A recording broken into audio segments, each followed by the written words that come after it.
Welcome to All-Star Fantasy Recap Week 2. My name is Matt, the man, the myth, the legend. I'm joined by Dan here. Thanks for having me, buddy. No problem. Thank you Pleasure very much being for here. joining the show. All right, so just to start off a little bit too, you're off to a 2-0 start to start the year right now. How's that feel? Feels great, but comes pretty expected. Comes I'm pretty looking at the expected? video. All right. I mean, this is after you came so close in the playoffs last year, too. You make the 14 playoffs, and then you lose both games in the playoffs to finish, fourth in the league last year. I mean, Coming back for a little revenge. You hold a little bit of that on your shoulder this year, definitely, too? no doubt about it. Dust that chip off there, Yeah. All right. It's better off on there, I think, so... All right, well, let's get into the recap for week 2, and we'll get back to a little bit of questions in a little bit. Definitely. So first off, for the recap, we have Rick versus myself, and honestly, I'm going to say I'm surprised here. Your dad beats me 100-78. Yeah, two teams going in 1-0 after week 1 off the hot starts, and it was a good matchup, but the Lacey injury hurt you. Roethlisberger had a huge week.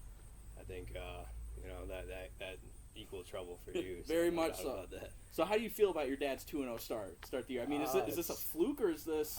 I think it's pretty permanent. I think it's going to be pretty consistent all the way through the season, all through 16 weeks. I mean, he's got all-stars on his team like Roethlisberger, Forte, that he can, they can Not to put mention him on Gronk, his too. shoulders. Gronk, yeah, not to mention Gronk, and been riding the first 2 weeks, and he's got a tough matchup in Matt week 2, but we'll get to that in a bit. But Yeah, I think he's gonna keep it up as time goes.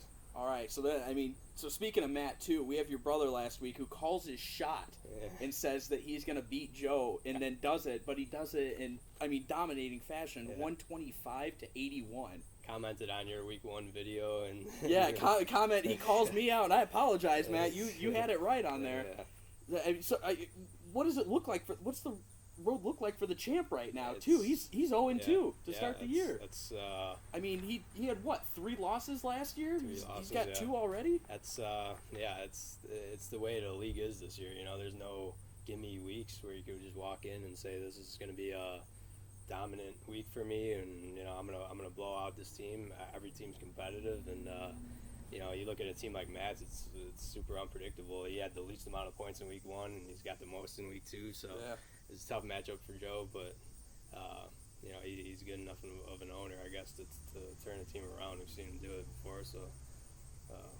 You're spoiling me a little bit too. You know all the stats from last week too. I'm impressed. Yeah. All right, our third matchup of the week, we had Eric versus Caesar, and Eric pulls away with the victory, 97-54 on this one. And we got another one. The runner-up last year for the championship, Caesar, he's 0-2 as well. 2 0-2 teams were the top 2 teams last year. Right, so. And what's going on with that? Again, I think it's just the competitiveness of this year's league, and we had a couple stragglers last year where gimme weeks. You could walk in, take a week, but. It helps that everybody's participating this year. Yeah, exactly. So. That's around and about what I'm saying, pretty much. And I think Eric's he's pretty consistent too, just like my dad. I think he scored both in the 90s for both weeks, and 94 or so the first week, 96 or so the next week. So he's on the upward slope. He's staying consistent, and Caesar's got some issues with his team. I think maybe we'll get into that a little bit, but injuries and just upsets, C.J. Anderson's and whatnot, causing this team to stumble a little bit out of the gate. So. I'm right there with you. We'll see. All right, so we got the third matchup of the week, or fourth matchup. I'm sorry, Ricky and Brian, and Ricky pulls this one out. And he lays it on to Brian too, 109-69. Yeah. What's the thoughts on Ricky after upsetting this week? I didn't see this coming out of Ricky's team. Yeah, you predicted blowout of the week for Brian, and all of a sudden Rick almost blows him out and has the blowout of the week. I knew facing Rick's team in week 1 that he's going to be a pretty powerhouse team, and if I had to make a end of the year projection or prediction this week, I would say that he might even be one of the top 4 teams at the end of the day.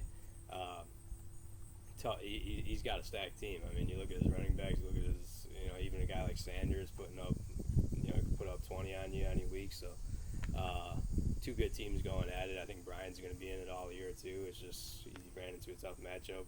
Rick powered back after a week 1 loss. So there you go. Yeah. All right, and we'll get more on Rick in a little bit too, because I think we got a surprising stat for him that he doesn't even know or anybody else knows in here. Okay. But we have the final match of the week. We have you versus Mike, and I mean this is I saved this one for last not only because you're on here with me, but because you had the ass beating of the week. Yeah. Mike scored 55.9 points. You beat him by 56.8. Yeah, that's how does I mean that is the definition of an ass beating right there. How does it feel to double someone's score? Yeah, beat him by more than he scored, and And just the thing too, Mike's still 1-1. Yeah. So he's. I mean, I think a lot of his team revolves around Andrew Luck, and we all know how he played in week 2, and played as bad in week 1 too. Yeah, and that too. So yeah, a couple tough matchups. I'll give him that with I think Buffalo in week 1, and then he had the Monday night game in week 2 against the Jets. But again, like Brian, I think he's another 1-1 team that's going to be in it all year. I don't think he's got much to sweat. But yeah, that was kind of an embarrassing loss, and I think you had that as the close shave of the week. I did, and I was very wrong on that one. So at least you picked the winner on that one. Yeah, I got it. You were the one I got right that week. So I mean, thank you for making me not look too bad. 0-5, but yeah. I almost have as worse a record as Joe does right now. So at least I still have a win percentage above 0, Joe. Yeah, but I think Mike, I think Mike's going to be in it all year. I think Andrew Luck will probably come back. The Colts will be a playoff team, and Marshawn Lynch against the Bears this upcoming week. He's Seahawks defense against the Bears, so look out for Mike in week 3, I would say. All right, let's look out for Mike in week 3. You heard it here from Dan. All right, now to update the year on the scoring title. This is the most total points for at the end of the year. In third place, we got Ricky at 220. I mean, does that surprise you being there, actually? Or? A little bit. I mean, mine and his matchup in week 1 was almost a close shave. Mm-hmm. I think it turned out to be my dad. Yeah, like 0.1 points. It was off by, I think it was 3.4 or something like that to 3.3. Exactly. And he scored, I think, 110 points in week 1 and came up with a loss. That's always tough to score, well into triple digits and come up with a loss. So, not really surprising there. Obviously, he came back and won week 2, so.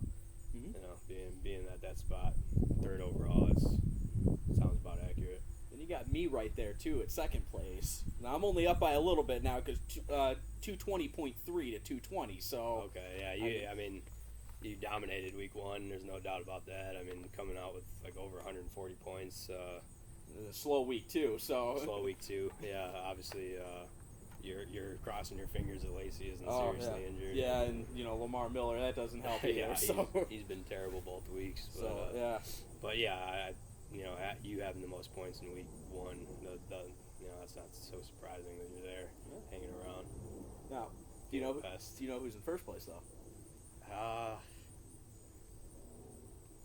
I'm probably me, right? It's you. Yeah. 226.8. Yeah. So I mean, like I said, and you're at 220. 220.3. So I mean, 6 points, between you and Ricky, less than 7 points. Yeah. So between top and bottom. So I mean, it's a close race right there at the top. But I mean, after Ricky, it kind of dips down a little bit. Yeah. It just goes to show. It's almost not about how many points you score. It's about the matchup that you draw in a certain week. I mean, my dad's sitting in 2nd place because of the record. Obviously, he didn't make the cut for the top 3 in overall points. So it's and you got 2 1-1 teams, and you and Rick right behind me, so tailgating me. I thought probably by this point I'd be blowing out of the water at least 20 points out of the field. But, there you go. You're not as far ahead as you thought you'd be. Not quite. No, 6 points behind a 1-1 team. So. Do you feel like at the end of the year, no matter who's in the top 3 of this scoring, do you feel like those 3 are going to be playoff teams though? I mean, are the points for going to count this much this year? It's so competitive this year. I think they probably will. I think there's going to be a lot of teams that have similar records. There might be one outlier, who gets a certain amount of wins, and one outlier gets a certain amount of losses. But I think, in this week, the standings, you could see it even a couple 0-2 teams, a couple 2-0 teams, but everyone else 1-1, hanging right around. So, to say that those top three, it's a little early in the game to say that they'd make it to the end and all be playoff teams, but I think the points are going to matter. If that was your main question. No, yeah, definitely. And, record obviously matters first priority, but the points are going to be pretty detrimental this year. So keep it up. I'm not gonna lie. I'm not not paying attention. I'm just checking out the B that's over your shoulder right now because it's kind of freaking me out I'm a sure little there's bit. a couple of them at least. Yeah. We're gonna we might have to take a short break here. I might tackle Dan just to save him from a B. Might see us running into the pool. Yeah. Hey, we're in the right attire. We just came from the gym. Yeah. All right, so we're gonna get to a little buy or sell here too, and I got 3 teams I want you to on the starts here that I want you to buy or sell on for me. All right. The first one we got is Joe Start. Are we buying his 0-2 or are we selling that? Looking at his team, I would go as far as to say I'm buying it. If you don't know who the owner is and you're just looking at his team and right. you look at the star power. Especially with the injury to Romo now too. He's short-term IR. That's 8 weeks right there. Exactly. Yeah, that's obviously brutal.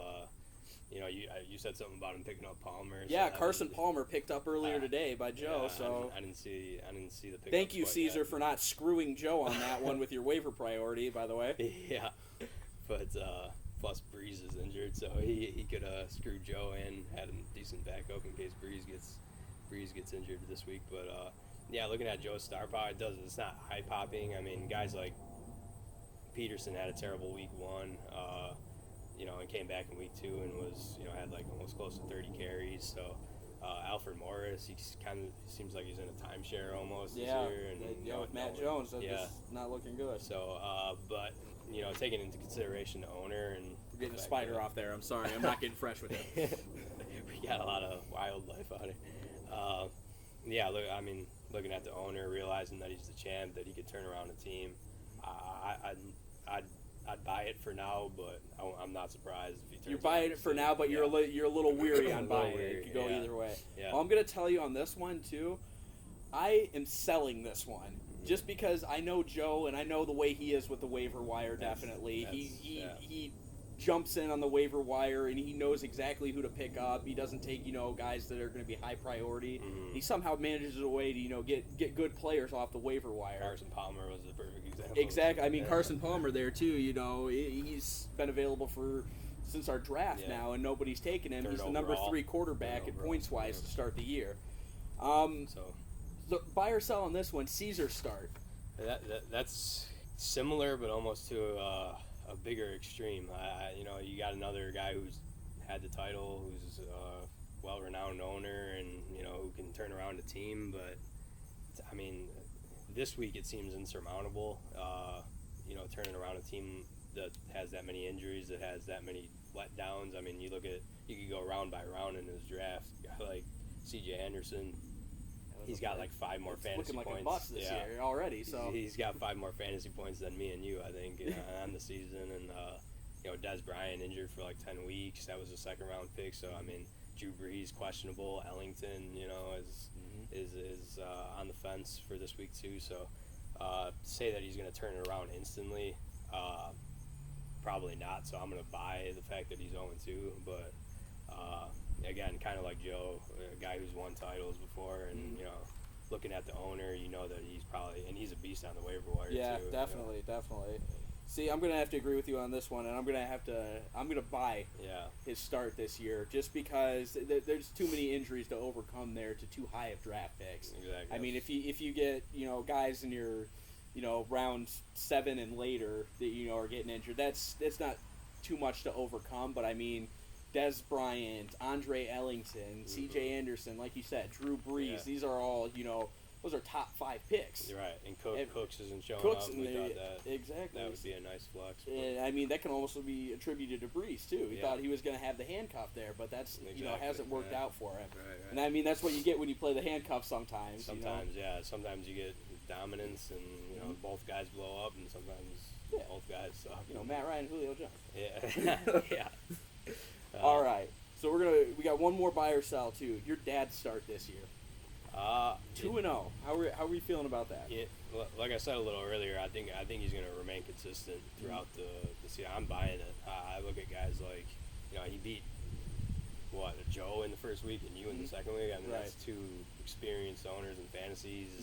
He was kind of probably the underdog in both of those matchups, and no one thought he'd have the best of drafts. And here he is with Roethlisberger's getting him 1,000,000 points a week. It seems like Yep. Forte's got a tough matchup this week. We'll get into the matchups. Gronky's but- got 5 touchdowns through 2 games Yeah, or something no like kidding, that. yeah. So I mean, that guy, if he's not first round off every draft board next year, something's wrong. Yeah. So he stole him with the Pending another stupid Gronk injury. Yeah, yeah, pending that. Yeah, spike the ball and pops out his shoulder. Yeah, there you go, or something like that. Parties too hard, tears his ACL. Yeah. But that's just things that I hope for on a weekly basis. But I'm buying. Yeah, I'm buying. All right, so we're gonna get to a little bit about you now, though, too. I got a couple questions here. I mean, how do you feel about the way you drafted? I mean, you're starting off 2-0, so I mean, do you feel like you did a good job there, or has it kind of been? No, I think the draft went really well. I think there's a lot of teams out there, kind of like a Mike or like my dad, for example, who have just power, just packed for their starting lineup, from quarterback to the defense and everyone in between. But their benches are lacking a little bit, and my dad had the injury with Deshaun Jackson, and T.Y. Hill was a little banged up, and I think Mike still had like Reggie Wayne. I think he just dropped Reggie Wayne, but he still had like Cody Latimer and Reggie Wayne on his bench and stuff like that. So I think as far as like comparing it to those teams, I got one of the better, well-rounded teams because I just had a solid draft. I mean, I could plug matchups like Chris Ivory, McCoy, Doug Martin, guys like that, and feel free to just play them defenses sometimes, and then in certain weeks I don't have to stick with the same guy. I haven't even started Frank Gore yet. Yeah. In the first 2 weeks, and he was my second running back. So. Which I noticed you haven't slated in for this week too. Yeah. I think they're gonna have a comeback week against Tennessee, kind of like I was touching on with Andrew Luck on Mike's team. I think and Luck and then Gore fumbled at the goal line in this past week. I think he's gonna squeeze the sawdust out of the ball this week and get right to it, and probably score a touchdown or two. So I'm for now he's in there. But I'm liking my team. Yeah, the draft was the best part of the year. The 2-0. That's great, but we all get a chance to actually look at the belt in person. Yeah. That's the greatest part about it, right? The unfortunate Exactly, part yeah. is we have to have it over that doofus's shoulder. Yeah. So. Yeah, that's hey, if I have anything to say about it. Yeah, there you go. And we got a matchup this week, me and him. So Yeah, and hey, we'll get to that in a little bit. Don't get too ahead of yourself there. Right. So, I mean, speaking of the title too, I mean, what do you think your chances are on the title after the way you've started this year? I mean, after coming so close last year too. Yeah. What's I think they're good. I mean, I look at myself like I look at guys like you, Caesar, Joe as experienced owners who have been in the playoff picture year after year, seemingly, and I don't know if I throw me in for this one. I took the Sacco last year, so yeah, that's true. Yeah, but by default though, 8 out of 10. I'll replace you with Brian then, since he was in the playoff picture last year. He always seems to win in the playoff picture too. So I think that combined with the fact that, like I said, I got a deep team. It might not be the best star power like in the starting lineup, but playing the matchups and being able to plug, sit McCoy, feel happy sitting McCoy or something, who's my number one running back, and plug in a Doug Martin or an Ivory or something who's been pretty good this year. Having that flexibility is going to take me places, I think, this year. Yeah, there you go. Keeping my fingers crossed. But hey, maybe we can tear Joe a new one so much during the season that he won't even get to the playoffs. Because I mean, through his first 2 weeks, he still has to play Caesar at some point. Yeah. Who's usually a good team, like you said. Yeah. He still has to play me. Still has to play you. Yeah. I mean, he's got. Ricky's got a tough team, like I Yeah. said. I think he's Did he play Ricky week 1, or he played your dad week 1, right? Yeah, he played my dad week 1. Yeah. He played Matt week 2, so. Yeah, so I mean, he's still got Ricky too, like you said. He's still got the top 3 scoring teams to Brian, play at some yeah. point this year. It's if like we gotta give credit where credit's due. He's obviously the champ, so if anyone can do it, one guy would be him in that pack that we were talking about, the experienced owners to turn the team around. And it's not like his team, as far as injuries and stuff like that, I don't think it really compares much to someone like Caesar's team, where I mean, he lost Romo, but it's not like Romo was his focal point of his team. Where C.J. Anderson, Des Bryant were the focal point of Caesar's team. So picking up a guy like Palmer, like I said, we've seen it this week already. He's savvy on the waiver wire. He's savvy with trades. I think anything's possible, but it's going to be a long road. Like you said, he's still got tough matchups ahead. You mentioned it too. We got, we're in 2 weeks right now. We haven't had a trade yet either. Yeah, so not quite. I'm thinking it's going to, trade wire's going to start picking up here. I mean, soon. Probably will. Yeah. Especially so. Will, which reminds me too. There is a trading block on ESPN for a reason, guys. Please set your trading blocks so that we don't have to start making phone calls and doing all that kind of crap just to figure out who's available, who's not. Yeah, I mean, there's like I said, the trade block for a reason. You can put who's untouchable in there, who's not. Just do it that way. It's easier. Yeah. I also want to make a note too. We're looking at a B right now on this thing that has to be the size of a freaking quarter. Right now, and it's making me a little bit nervous. So if you see me kind of like during the rest of this video, then you know why. Silver dollar, I think. Quarter. Silver dollar, yeah. I mean, it's the size of a wood spot on here too. I want to take this around and show you guys, but I'm too afraid to go over them, to be honest. Okay, but anyways, you have the defending champ this week. Defending champ, yeah. It's gonna be that might be a close shave. I like to hear what you think about that. You think it's going to be the close shave of the week? It may be. I mean, we got a lot of tough matches. Every week, like I said, it's one of the more competitive leagues that I've ever been in as far as football, for sure. And I mean, what other league do you know that does a video like this? Yeah, it cuts a 20-minute podcast, and this bee is making its way over. Oh, God, second round. Okay. Man, we pissed him off for some reason. I don't know why. But, yeah. But we'll get to more on the thoughts on the matchup here in a couple minutes. Yeah. So, to end our video here, we got the matchups for this week.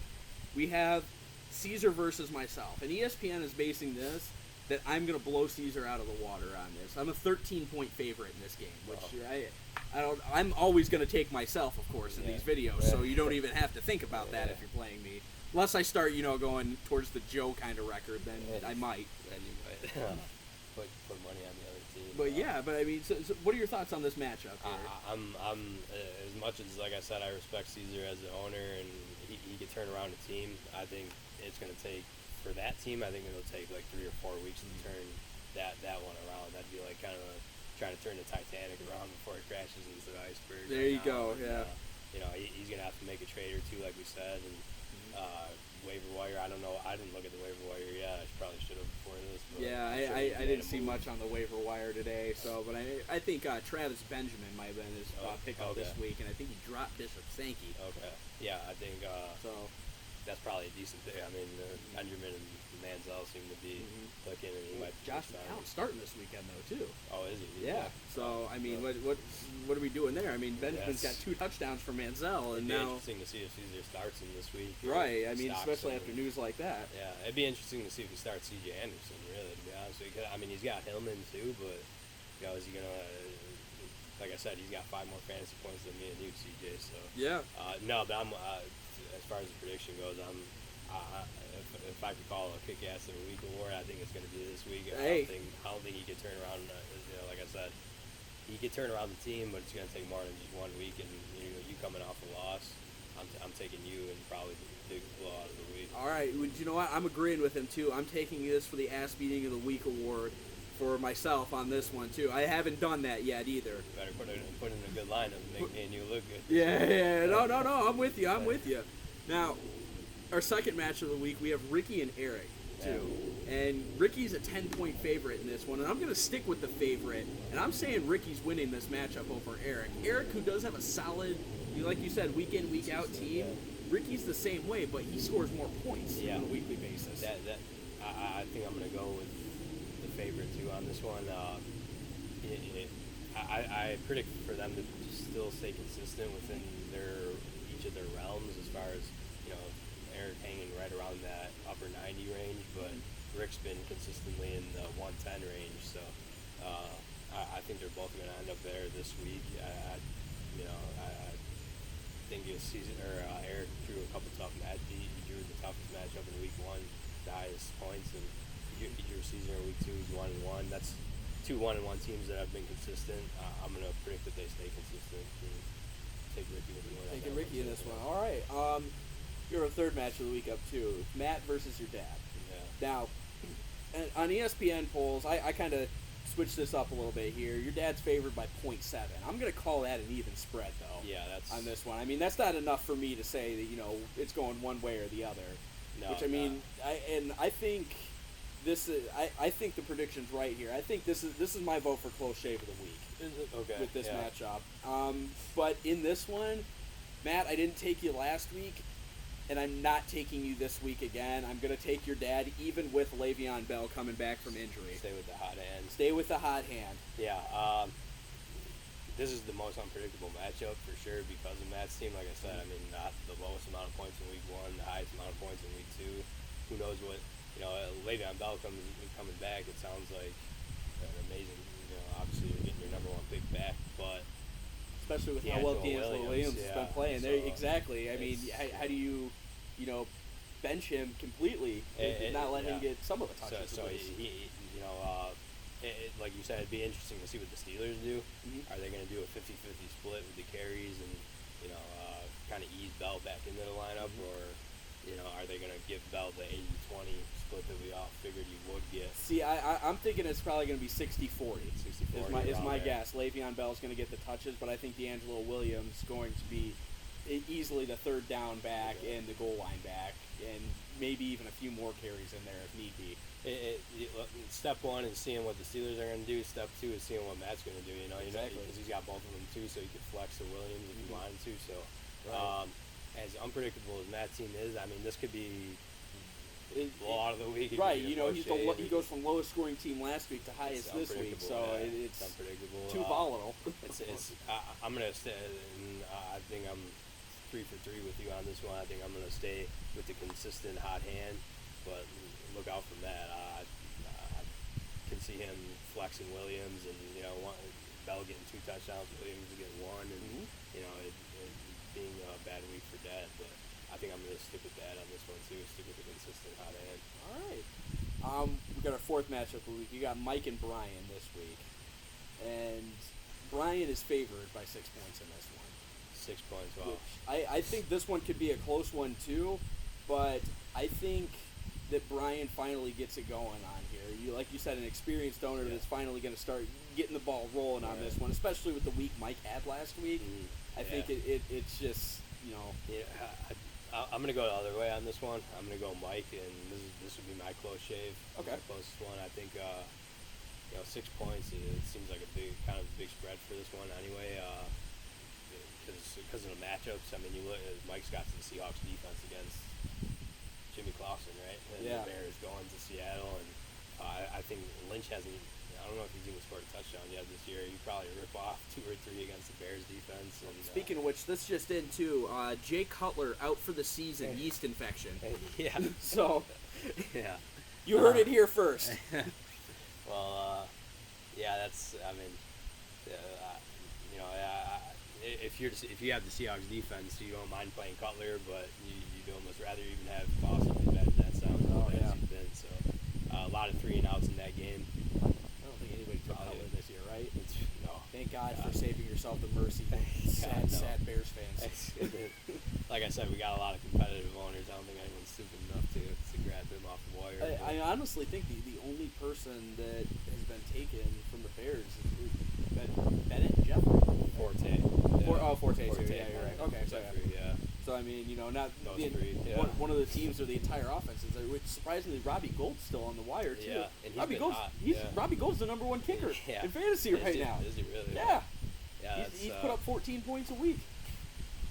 That's impressive. I didn't even know that. So, but yeah, he probably should be owned in most leagues. I mean, obviously a veteran, but. So I mean, definitely if you have a bad kicker, too, that's somebody who's still a free agent right now. So throwing your lineup in a good matchup. I don't think this week's a good matchup. I can't see him being in the red zone often at all this week for field goal opportunities, and so that's why I'm going with Mike. I think he's got a lot of angry players on his team. Lynch, Luck, guys that are looking for their first wins, and the MVPs of their team are going to carry him. And I think we'll take care of Brian.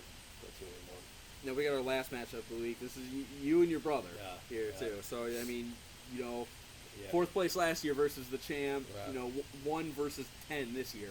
Yeah. So, and you're only favored by 3. And I think it should be more in this one based off the way Joe has played this year too. And I mean, this is even with the slow start of Jimmy Graham for you. Yeah. Too, right? Yeah. He's been terrible again. Looking forward to the Bear matchup. Oh yeah, definitely. You know, let Jimmy Graham let some of his aggression out on the Chicago Bears. Yeah, he had to play Green Bay at Lambeau. Green Bay's got not that great of a defense, but I mean, at Lambeau, you're not going to score a whole ton of points anyway. It's one but, touch. Gets one catch, for 11 yards, and I don't Richard know. I mean, Sherman got more looks than Jimmy Graham did last week. Exactly. Yeah, and didn't make much catches, I guess, because the Packers put up a win. But who are the Cardinals playing this week? Do you have any idea? Oh, I don't even know off the Palmer. top of my head. I mean, just him having Palmer, he's like we said, he's ranked higher than my Wilson even. So I like some of my matchups. I'm gonna go. I'll stick with me. Obviously, there's no reason for me not to pick me being 2-0 and exactly having my team, but. I got to make a couple tough decisions. I got a guy like McCoy against the Dolphins, and I have the Dolphins defense. So do I start none of them? Do I start both of them? Do I start one or the other and kind of try to ride it out? But like I said, or like we both said earlier, you know, Joe, you guys like that who've been in, you know, Matt, we'll probably make well-rounded decisions and put the best team out there every week. And that's got potential to be the close shave for sure. Definitely. I'm going with me, but I'm not underestimating Joe, that's for sure. And I'm going to agree with you on this one. I'm going to say you in this one, surely, like, for the fact you're 2-0 right now. He's 0-2. Until Joe can prove something to me, I can't take him in. You know, a weekly setup. I mean, just to call Joe out a little bit here, you better get holding that belt real tight because it's going to be gone by the end of the season if you keep playing the way you are right now. So that's pretty much all I have for you. Is there anybody you want to give call out before we end this too? And I mean somebody you really want to stick it to this week and send a message. I think I'm going to do my sending of messages on the field, so to speak. Oh, okay. And, so it's a subtle way of calling out Joe. He's getting ready to stick it to you, bud. So as far as I'm concerned, I'm the big man on campus right now. I got the best record. I got the most points, and if anyone's calling me out, then they should be calling me out, not the other way around. I feel like I'm the man right now with the team. I can win the championship, so that's how it's going to be. We'll see. Yeah. Be there. Well, you know what, Dan? Thank you for joining me this week, and hopefully we'll see you more towards the end of the year. As long as you're in the playoff picture, I'm going to try to get some of those guys in here as well too. Yeah. So. I plan on being there, so I'll be here. Yeah. Right, so stay updated for week 3. It's going to be coming next Wednesday, and stay frosty, bitches. Yeah. It's football time. All right. You have fun with that? Yeah. Good time. How long was that video? Wow.